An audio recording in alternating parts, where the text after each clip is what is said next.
Hello, I'm Captain Jack and welcome to Trek Central. The team recently viewed the Star Trek Deep Space Nine documentary, What We Left Behind, which included some of the original series writers breaking ground on a hypothetical premiere episode for Season 8. Let's jump in and see what might have happened. Now to set the ground of how this came to be, while filming the DS9 documentary, former showrunner Ira Steven Behr gathered some of the former Deep Space Nine writers and attempted to write what would be a hypothetical Season 8 of the iconic show in one day. Joining Ira for his special day were Ronald D. Moore, Robert Hewitt-Wolfe, Rene Aviaji, and Hans Beimer. The first episode of this Season 8 would be set 20 years from the final of Season 7. On a side note, in some small irony, it now has actually been 20 years since the end of Deep Space Nine in 1999. The opening of the episode would feature the USS Defiant under the command of now Captain Nog, being attacked by an unknown vessel in the Gamma Quadrant. The unknown vessel would also be a cloaked ship as well. The Defiant would be sustaining heavy damage as it makes its escape towards the wormhole. Just as it enters the wormhole, it takes one last hit which disables the starship's engines. Luckily for Captain Nog and his crew, they make it through but are badly damaged. Running on no engines as they exit the wormhole, the camera pans to see Deep Space Nine, cueing the iconic series theme music.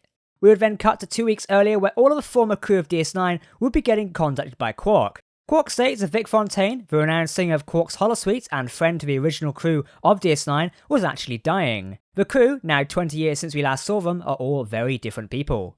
One by one, we learn who the iconic crew have become, starting with Kira. Kira is now a Vedic and in command of Deep Space Nine, taking up Captain Sisko's old office. Meanwhile, Ezri Dax is now captain in Starfleet and in command of the USS Emmett Till. Julian Bashir is now married to Ezri and is serving as the Chief Medical Officer of the USS Emmett Till. Meanwhile, Miles O'Brien is now the Dean of Engineering at Starfleet Academy. His daughter, Molly O'Brien, has graduated Starfleet Academy and is actually stationed on Deep Space Nine. Just a note, her uniform in the picture is oddly similar to that we've seen in the Picard teaser. Worf is still an ambassador to Chancellor Martok, but Martok is thinking of retiring and naming Worf as his successor. Jake Sisko is now a famous novelist and works above Sisko's Creole restaurant in New Orleans. Jake immediately deletes a message from Quark, but is later visited by the prophets while taking a sonic shower, suggesting he should return to the station. Not only have the crew changed, but DS9 has as well, becoming a spiritual pilgrimage for the Bajoran people, with statues of Sisko, the emissary, lining the upper levels of a promenade holding orbs. The crew all arrive at Vic's lounge in the holodeck. One by one, they all gather and greet each other, with Jake the last to arrive. Vic announces in his typical fashion, "Hey Pally, reports of my death have been greatly exaggerated." Surprisingly, it's revealed that Quark had lured the crew back to DS9 as something big was happening and Nog had news to break to them all. Now, fully in the present, the crew are hailed by Nog on the Defiant, which just came through the wormhole, as we saw earlier. As Captain Nog is about to inform the crew of what he knows, the USS Defiant is destroyed in a mighty explosion, killing Nog. Funny thing here, actor Aaron Eisenberg actually didn't entirely like this idea, and there was a funny moment in DS9 documentary where he stormed off the stage. It was quite good. The crew are distraught and decide to investigate the matter as they believe it is too coincidental to be an accident. Kira tries to get the Bajoran people to head the investigation, but Ezri reminds Kira that this is a Starfleet ship with Starfleet officers, so they should take over and investigate it. Kira gives them 3 days to investigate the incident before Bajor takes over. We are then introduced to Kira's first officer on Deep Space Nine, Major Palak, a Bajoran man who doesn't trust in the Federation and wonders why Kira is letting Starfleet handle the investigation. As time moves on, Kira asks a young Starfleet officer to report to her before giving any information to Ezri. This Starfleet officer is then known to be Joseph Yates Sisko, son of Cassidy Yates and Benjamin Sisko.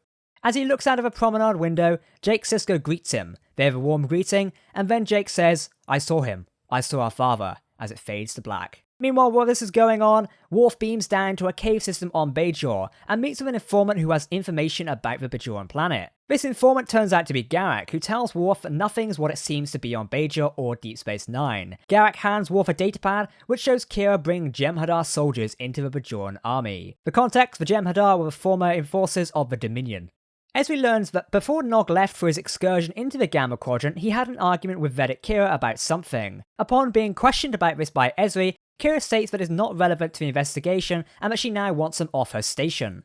Later on, as the former crew gather around in the promenade, Major Palak makes a move against them by asking him now to leave DS9. Phasers are drawn between both sides by the Bajoran militia and Starfleet officers. Kira arrives and wonders what's happening. Palak wants her to side with Bajorans, but feeling guilty about what she has done, she picks up her rifle and sides with her former crewmates. Just as the situation is about to get out of control, a bright light flashes, not only between the two factions, but also on every available ship in the system. The bright light appears to be Captain Sisko, who appears to all of these factions, including his son, Jake, and what would be the cliffhanger that ends the first episode of Season 8. The whole of Season 8 would be to centre around Section 31, who would have been the cloak ship in the Gamma Quadrant trying to prevent Nog from revealing what he found out about their mission. That being to get a revenge against the Bajorans for not joining a Federation, which was Starfleet's goal all the way back in the first episode of Deep Space Nine, by not only destroying their religion, but would also be destroying the prophets themselves. It is also revealed that Section 31 did the exact same thing on Earth, eliminating religion so that the populace would have nothing to turn other to than the Federation. And now, who is the head of Section 31, you might ask? Well, it's none other than Julian Bashir. The man who was once so opposed to Section 31 has changed in the last 20 years and has become the very thing he once despised. So that is what a Season 8 of Deep Space Nine might have been. What do you think of this? Let us know in the comments section below. If you get the chance to watch the Deep Space Nine documentary, What We Left Behind, then we highly recommend you do so. It's out soon on DVD very soon, so pick it up if you can, we highly recommend it. To get the latest info on Star Trek news, make sure to subscribe to Trek Central here on YouTube and follow us on social media. I've been Captain Jack, and I will catch you next time.